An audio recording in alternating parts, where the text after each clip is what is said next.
दोस्तों नमस्कार। दोस्तों ये भारत है, हिंदुस्तान है। इसकी तस्वीर दुनिया में चाहे सबसे बड़े लोकतांत्रिक देश के तौर पर क्यों ना हो, लेकिन इस देश के लोकतंत्र का अनूठा सच यही है कि सब कुछ चुनावी स्टंट है। चुनाव के लिए कोई भी कितने भी बड़े बोल बोल सकता है, लेकिन सत्ता में आने के बाद ठीक काम उसके उलट होता है, या फिर सत्ता बचाने के लिए ही सारी मशक्कत की जाती है। आज के वक्त सरकार अगर कहती है किसानों को हम पर भरोसा क्यों नहीं, इस देश के युवाओं को हम पर भरोसा क्यों नहीं हो पा रहा, यहां तक कि सवाल भरोसे को लेकर वैक्सीन तक से जुड़ गया। यह अजीबोगरीब परिस्थिति इस देश में यूं ही नहीं बनी है। हमें लगता है कि आज आपको इस चुनावी स्टंट के भारत को समझना होगा, पढ़ना होगा। इस देश के भीतर में राष्ट्रवाद भी क्या चुनावी स्टंट है? इस देश के भीतर में काले धन से लड़ाई भी क्या चुनावी स्टंट रहा? इस देश के भीतर में भ्रष्टाचार से लड़ाई क्या यह चुनावी स्टंट रहा? इस देश के भीतर में किसान, गरीब, मजदूर, मुफलिस लोगों का जिक्र सिर्फ चुनावी स्टंट रहा? या पार्लियामेंट के सेंट्रल हॉल में जो बड़ी बड़ी बातें कही जाती हैं वो सब कुछ बेमानी है? आज बात शुरू कहां से की जाए, क्योंकि बीते 55 दिनों से किसानों के आंदोलन को लेकर सरकार बार बार यही कह रही है आप हम पे भरोसा कीजिए, और किसान कहते हैं हमको आप पे भरोसा नहीं होता है। भरोसा होगा कैसे अगर आज हम आपके सामने कुछ ऐसे फैक्ट्स रखें जिसके जरिए आप समझ पाएं कि इस देश में नागरिकों को लूटना ही सरकार का काम हो गया है। तो यानी नागरिकों की फिक्र सरकार को कतई नहीं है। इस देश में रहने वाले लोग किस मुसीबत में रह रहे हैं, और जिस लॉकडाउन के दौर में उनके हाथ से नौकरी चली गई, रोजगार खत्म हो गया, पैसे पास में थे नहीं, 2 जून की रोटी मुहैया कराने की मुश्किल थी, किसी तरीके से पीएफ का पैसा निकाल रहे थे, किसी तरीके से कहीं से लोन ले रहे थे। इस परिस्थिति में भी सरकार ने इस जनता को लूटना कम नहीं किया। आप कहेंगे बड़ा हार्ड शब्द है लूटना। हमें लगता है कि कोई इससे ज्यादा कड़ा शब्द भी अगर आपके जहन में आए तो आज उसका जिक्र जरूर कीजिएगा। हम 2 बातों का जिक्र खास तौर से आपके साथ करना चाहते हैं, क्योंकि यह हर कोई जानता है कि किसानों की खुदकुशी दिल्ली की सीमा पर हो रही है। दिल्ली की सीमा पर किसानों के आंदोलन की खुशबू अगर उनके गांव तक पहुंचती है तो वह त्रासदी में बदलती है और खुदकुशी वहां भी हो जाती है। 67 किसानों की मौत हो चली है। आप उनको शहीद कह लीजिए या फिर सीधे सीधे कहिए कि उनके नाम डेथ वारंट इस आंदोलन के बाद निकलता चला गया, और सरकार ने अपनी आंखें मूंद ली, कानों पे उंगलियां रख ली, जू तक उसे नहीं रेंग रही है।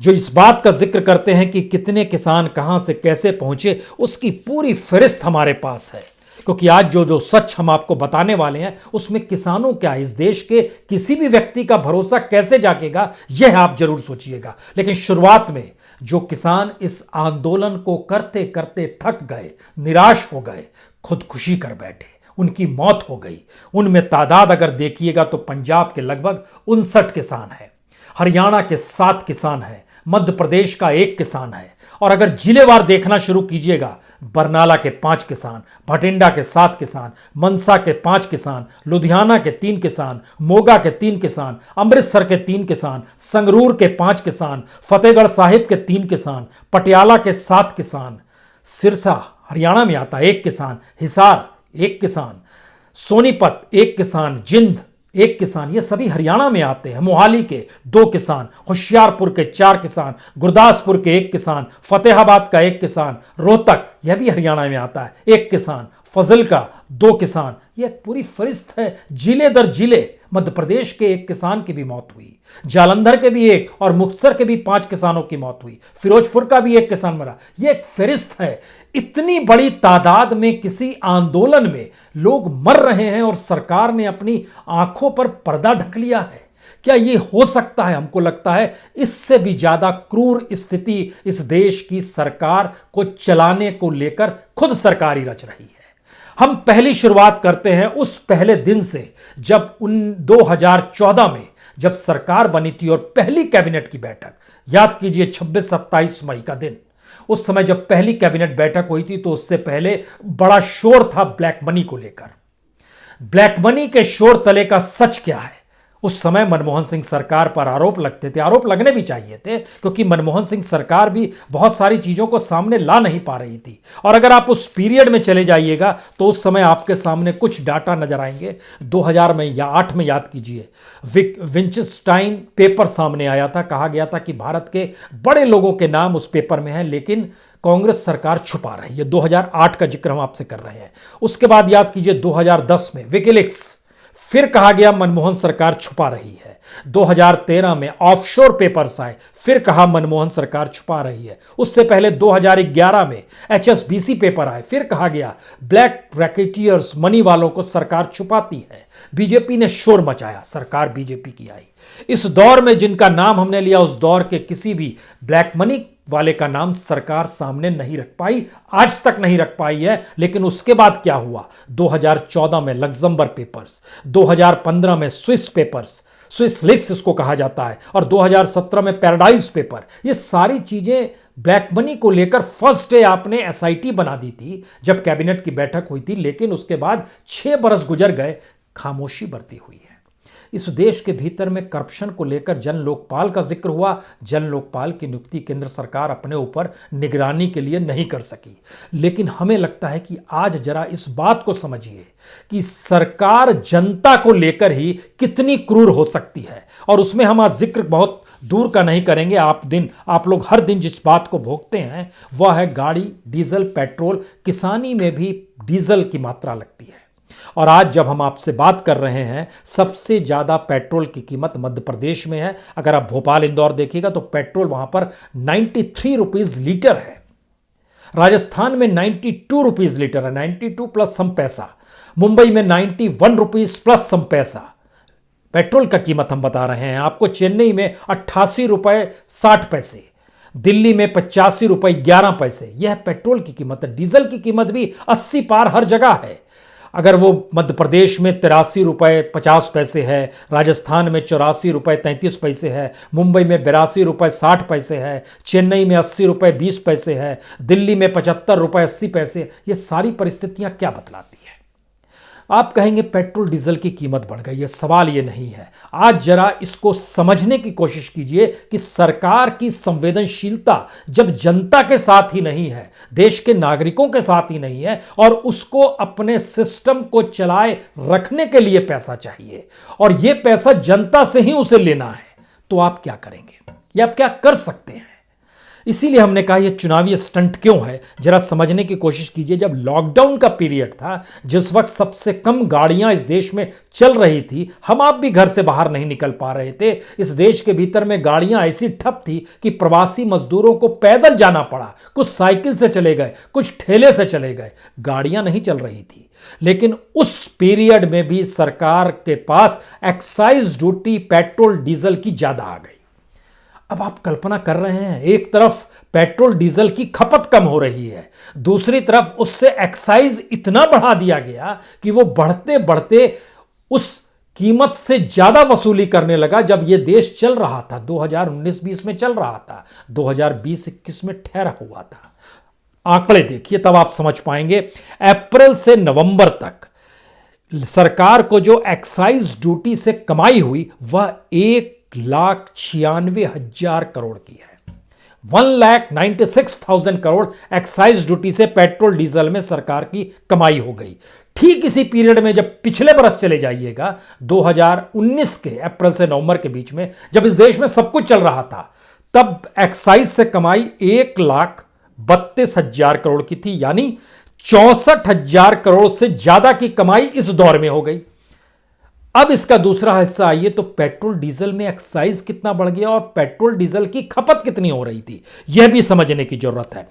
अप्रैल से नवंबर तक जो खपत हो रही थी पेट्रोल डीजल की, वह कुल मिला के 6,23,00,000 टन यह खपत थी पूरी अप्रैल से नवंबर तक की, पेट्रोल डीजल दोनों मिला के 6,23,00,000 टन।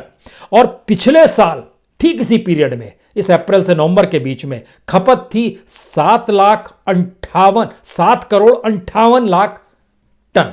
यानी लगभग 1,35,00,000 टन खपत कम हुई 2020 अप्रैल से नवंबर तक के बीच में। लेकिन एक्साइज ड्यूटी इतनी बढ़ा दी गई। एक्साइज ड्यूटी बढ़ने का मतलब बहुत साफ है कि आपको पेट्रोल डीजल महंगा मिलेगा। जो पेट्रोल की गाड़ी चलाते हैं वो समझ लें कि दरअसल इस अप्रैल से नवंबर के बीच में 1,74,00,000 टन पेट्रोल बिका है। और इसी पीरियड में पिछले साल लगभग 2,04,00,000 टन पेट्रोल बिका है, यानी 30 लाख टन पेट्रोल कम बिका इस पीरियड में। लेकिन एक्साइज की वसूली लगभग 48% बढ़ा दी गई इसी दौर में। जो डीजल था, जो ट्रैक्टर चलता है, जो खेत में फसलों में करने के लिए जो सिंचाई व्यवस्था हम लोग ट्यूबवेल लगाते हैं वहां पर भी डीजल डालना पड़ता है, उसकी खपत भी लगभग 4,50,00,000 टन की बिक्री हुई इस साल। और पिछले साल वो बिक्री हुई थी 5,54,00,000 टन की, यानी उसमें भी लगभग 1 करोड़ टन से ज्यादा पिछले साल हुआ था। लेकिन एक्साइज ड्यूटी इस बार बढ़ गई। यहीं से यह सवाल पैदा होता है कि जब अंतर्राष्ट्रीय बाजार में पेट्रोल डीजल यानी कच्चे तेल की कीमत कम थी, आपको सस्ते में मिल रहा था, इस देश के भीतर में उसी पीरियड में लोगों को 2 जून की रोटी की मारामारी थी, इसी पीरियड में लोगों की नौकरियां जा रही थी, और उसी पीरियड में आप पेट्रोल डीजल पर एक्साइज बढ़ाते चले जा रहे थे। और बढ़ाते बढ़ाते कितना बढ़ाते चले गए, हमको लगता है यह भी जानना चाहिए। क्योंकि जब यह सरकार, सोचिए 2014 में जब आई थी, जब मनमोहन सिंह सरकार थी, उस समय पेट्रोल पर एक्साइज लिया जाता था 9 रुपए 48 पैसे प्रति लीटर। और आज जब हम आपसे बात कर रहे हैं तो एक्साइज लिया जाता है 9 रुपए 48 पैसे से बढ़ते बढ़ते यह हो गया है 32 रुपए 98 पैसे। डीजल पे तब लिया जाता था 3.5 रुपया एक्साइज, जो सरकार के पास आता था 2014, 2020 में, 2021 में। आज जब हम आपसे बात कर रहे हैं ये 3 रुपए 56 पैसे से बढ़ते बढ़ते 31 रुपए 83 पैसे तक चला गया। यानी इतनी बड़ी तेजी से अगर एक्साइज ड्यूटी बढ़ी तो क्या इतनी तेजी से लोगों की कमाई भी बढ़ी? क्या इतनी तेजी से इस देश में रोजगार मिल रहे थे? उसमें क्या उसी रूप में सरप्लस पैसा बोनस के तौर पर मिलता था कर्मचारियों को या मजदूरों को? संयोग ऐसा है कि एक तरफ इस दौर में पेट्रोल डीजल के भीतर में लगभग 10 गुने से ज्यादा की बढ़ोतरी हो रही थी एक्साइज की, और इसी दौर में पैसा कमाने का जो शहर और गांव दोनों का जो औसत निकाला जाता है वह लगभग 0.75% कम हुआ। ओवरऑल नौकरी करोड़ों में गई एक अलग है, जो कमा भी रहे थे उनका भी कम हो गया 0.75%। यह ओवरऑल औसत है, यानी पैसा कम मिल रहा है और 10 गुना ज्यादा पेट्रोल डीजल पे एक्साइज वसूला जा रहा है। कमोवेश यही स्थिति आज की तारीख में आप सीमेंट खरीदने जाइए, सरिया यानी लोहा लेने जाइए, यानी कोई भी चीज अगर आप लेंगे तो आप उस बाजार को अगर पिछले साल से ही एनालिसिस कीजिएगा तो इसका मतलब क्या है कि अगर 10-10 गुना चीजें बढ़ गई है तो क्या यह लूट मची हुई है? और ये लूट क्या उस करप्शन को बढ़ाती है जिसमें सिर्फ सरकार को पैसा दे पाने की स्थिति में जो शख्स होगा वो कितना भी कमा ले? यह एक सवाल है। और इस सवाल के अक्स तले इसलिए चीजें महत्वपूर्ण हैं क्योंकि सरकार पॉलिटिकल स्टंट इसलिए करती है, जैसे ही चुनाव आता है वो पेट्रोल डीजल की एक्साइज कम कर देती है, जैसे ही चुनाव पार होता है एक्साइज बढ़ा देती है। जब सरकार अपने इकोनॉमिक सिस्टम को धराशायी कर देती है तो उसे पैसा चाहिए होता है तो वो एक्साइज की वसूली करना शुरू करती है, और इस पूरे प्रोसेस में आप देखिएगा इन्फ्लेशन यानी महंगाई दर 10% पार कर जाती है। ये कौन सा आंकड़ा है जिसमें आपको जनता की तरफ ही ध्यान ही नहीं देना है? ये एक ऐसी परिस्थिति है, अगर इसके भी भीतर जाएं, 2014-15 में एक्साइज से कलेक्शन जो थी वह 99,000 करोड़ की थी। लेकिन 2016-17 आते आते सरकार ने महसूस कर लिया, जिस वक्त अंतर्राष्ट्रीय बाजार में सबसे 2014-15 में लगभग $98 बैरल कच्चा तेल मिल रहा था। 98 डॉलर बैरल कच्चा तेल, और 16-17 में यह आते आते लगभग 50-54 तक आया। और उस समय कमाई सरकार ने एक्साइज बढ़ाई और 2,42,000 करोड़ एक्साइज से कमा लिए, जो एक हाईएस्ट था। इलेक्शन का वक्त आया तो कुछ कम कर दिया। इलेक्शन के वक्त का मतलब है लोकसभा के इलेक्शन आए तब थोड़ा सा कम किया, तो सरकार को एक्साइज में कमाई हुई फिर भी 2,39,000 करोड़। लेकिन जैसे ही इलेक्शन बीता वैसे ही ₹2 एक्साइज फिर बढ़ा दिए गए। यानी सब कुछ चुनाव के लिए हो रहा है। अभी तक हम लोग जिक्र करते थे कि प्रधानमंत्री इस देश में चुनाव प्रचार कितना करते हैं, और जब उसका औसत निकाला गया तो पता चला हर तीसरे दिन सरकार के मंत्री, छोड़ दीजिए सिर्फ प्रधानमंत्री को लीजिए, हर तीसरे दिन वह चुनावी प्रचार पर है, रैली पर है। इतनी ज्यादा रैलियां इस चुनाव के वक्त में प्रधानमंत्री, यानी उनके जरिए ही चुनाव जीता जा रहा है, तो पॉलिसी इस देश में कुछ नहीं रहेगी क्या? क्योंकि जब हम आपसे इस बात का जिक्र करते हैं कि किस रूप में हर चीज चुनावी स्टंट में तब्दील हो गया या बोलना भी फर्जी स्थितियों में तब्दील हो गया, उसका असर यह है कि इस देश के भीतर में आज की तारीख में जो पिछला बजट रखा गया था उसका कोई भी टारगेट किसी भी स्तर पे पूरा नहीं हो सका। डिसइन्वेस्टमेंट का जिक्र हमने आपसे कई बार किया कि वह 2,10,000 करोड़ का टारगेट था, लेकिन संयोग से वह सिर्फ 18% ही सरकार पूरा कर पाई है। यह स्थिति सरकार की है। लगभग 34,000 करोड़ रुपया से ज्यादा वो कर नहीं पा रही है डिसइन्वेस्टमेंट, वह भी उनको भी भुगतान नहीं हुआ है, उसमें भुगतान सिर्फ 18,000 करोड़ का हुआ है। यह सरकार की स्थिति है, बताती है 34,000 भुगतान सरकार के पास सिर्फ 18,000 करोड़ का है। टारगेट था 2,10,000 करोड़। अब इसका असर क्या पड़ा है पूरे देश के भीतर में? जब इकोनॉमी सिकुड़ती चली गई, जैसे इनकम टैक्स था वो 12% नीचे चला गया, और 12% नीचे जाने का मतलब यह हो गया कि सरकार को जो कमाई होनी थी लगभग उसमें 2,35,000 करोड़ रुपया कम हो गया झटके में। कॉर्पोरेट टैक्स था ये लगभग 35% नीचे चला गया। एक तो आपने माफ कर दिया था लगभग 1,40,000 करोड़ रुपए 2019 में। इसके बाद इस बार जब कॉर्पोरेट टैक्स अभी तक जो कलेक्शन हो रहा है उसकी जानकारी आई कि लगभग 1,85,000 करोड़ रुपए उसमें भी नहीं आ पाए, यानी वह भी कम हो गया है। अब सवाल यह है कि जो अनुमानित था लगभग 16 लाख करोड़ का, 16,35,000 करोड़ का, और सरकार के पास आया है अप्रैल से नवंबर के बीच में सिर्फ 6,88,000 करोड़, यानी 45% नीचे है। तो अगले 4 महीने में, यानी दिसंबर, जनवरी, फरवरी, मार्च, इस 4 महीने में क्या 10 लाख करोड़ संभव है?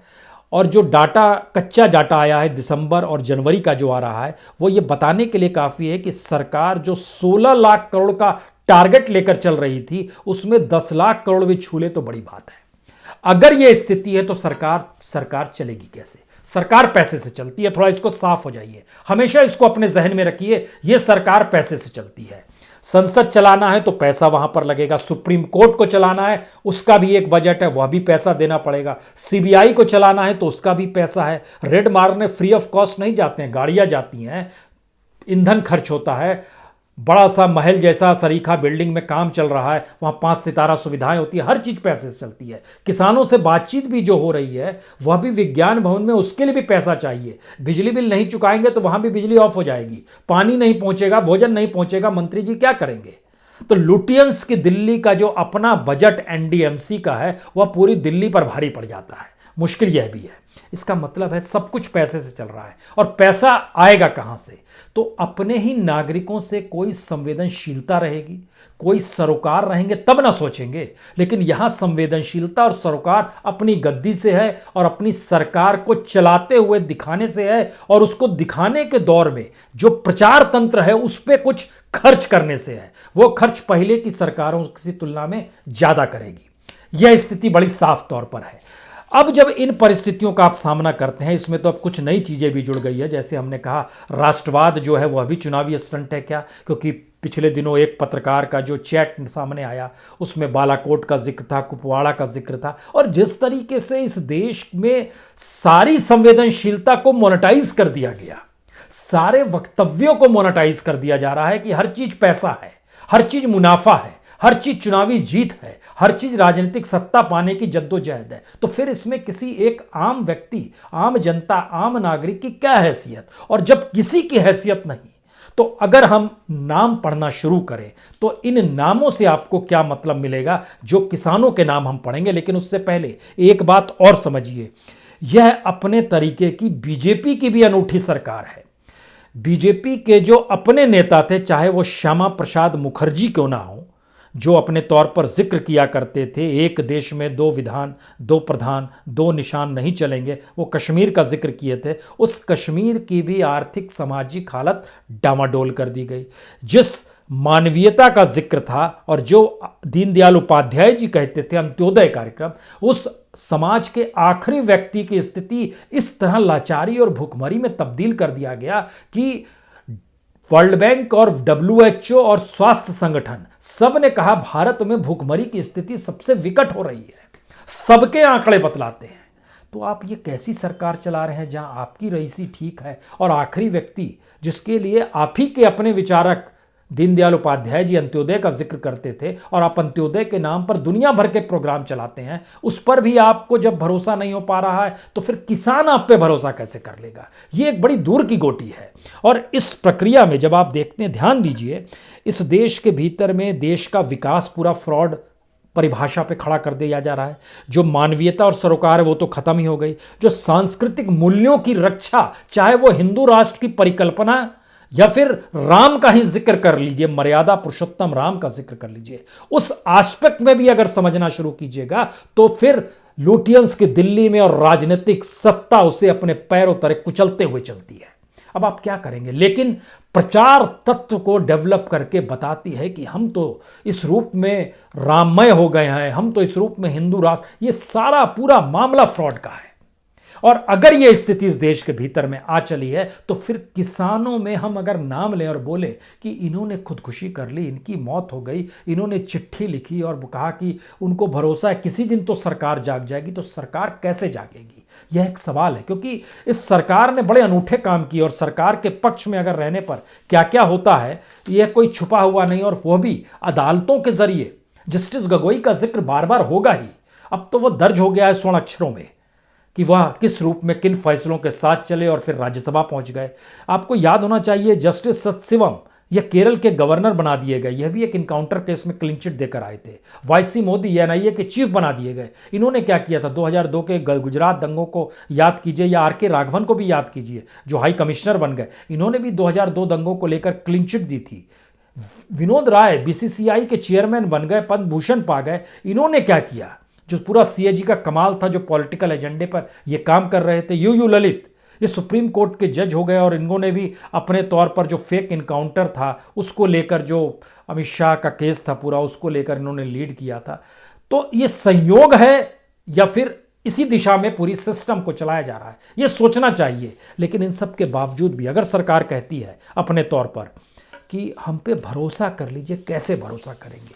क्या संभव है कि कल जब इस देश के मंत्री बैठे तो पूरी फेरिस्त लेकर किसान के 40 संगठनों के 40 नुमाइंदे सरकार के सामने कहे हम आपके सामने कुछ नाम पढ़ना चाहते हैं, इन नामों के बारे में आप जरा पता कर पाएंगे कि क्या हुआ? इनका बरनाला के रहने वाले थे कहान सिंह, भटिंडा के रहने वाले थे गुरमेल कौर, गुरजीत सिंह थे मानसा के, लखवीर सिंह थे भटिंडा के, राजेंद्र कौर थे बरनाला के, मक्खन सिंह थे मोगा के, सुखदेव सिंह थे फतेहगढ़ साहिब के, जसप्रीत सिंह थे भटिंडा के, सुरजीत सिंह थे संगरूर के, मलकित कौर मानसा की, भूपेंद्र सिंह होशियारपुर के, गुरदासपुर के अमरीन सिंह, गुरप्रीत सिंह होशियारपुर के, जज सिंह भटिंडा के, नजर सिंह पटियाला के, फिरोजपुर के लाल चंद, अवतार सिंह मुक्तसर के, जालंधर के सोनू केरनर, जगदीश सिंह मुक्तसर के। ये सारे नाम जब हम पढ़ रहे हैं इन सभी की मौत हो चली है